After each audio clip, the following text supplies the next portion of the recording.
The session was about upgrading business education, and in particular we talked about the main factors informing education and the many developments that we are seeing right now. Well, I wouldn't say it's needed an upgrade. I mean, it's constantly evolving, and it has to do with the market demands. Clearly, everything is very dynamic. There are so many new trends, including artificial intelligence, and one of the topics of this conference, big data, data science, blended learning, entrepreneurship, you need to be societal relevant, and so on and so on. So continuously we are evolving, reviewing, redesigning our curricula. So I would say to a large extent it's technology, and everyone tries to understand what the impact will be also in the longer term, so we try and learn from each other. Another one is a shift from knowledge towards skills and competencies and values and attitudes.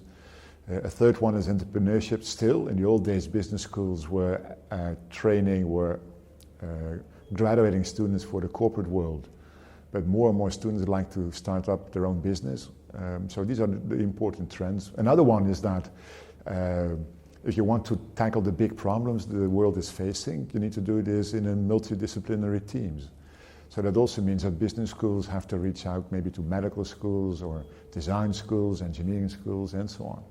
I wouldn't say business education is falling behind. Clearly, you like to stay as close as possible and ideally on top of all the new demands, on top of the new developments.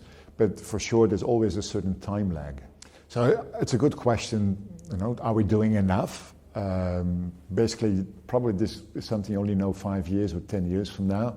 But clearly, there's more and more attention to entrepreneurship and entrepreneurial skills, and you got entrepreneurship centers everywhere.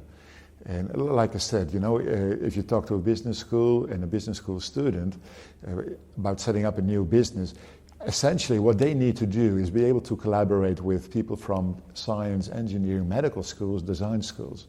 All entrepreneurship in itself is interdisciplinary.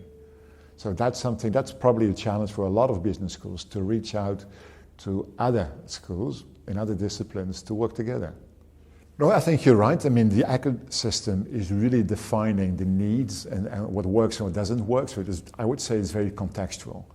Like one of the speakers emphasized just now in the previous session, every school is in a particular situation, a particular location, you have a certain prominent industries, and you like to tap into that kind of ecosystem. So what works in one location may not work in another location. So you will see differences across locations, across countries, across continents, for sure.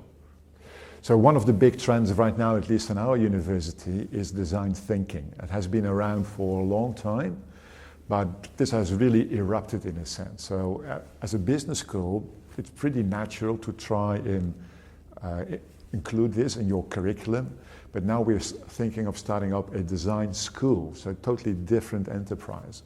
And that will bring together people from different disciplines. And the idea is actually, again, to foster entrepreneurship in another way than we're used to.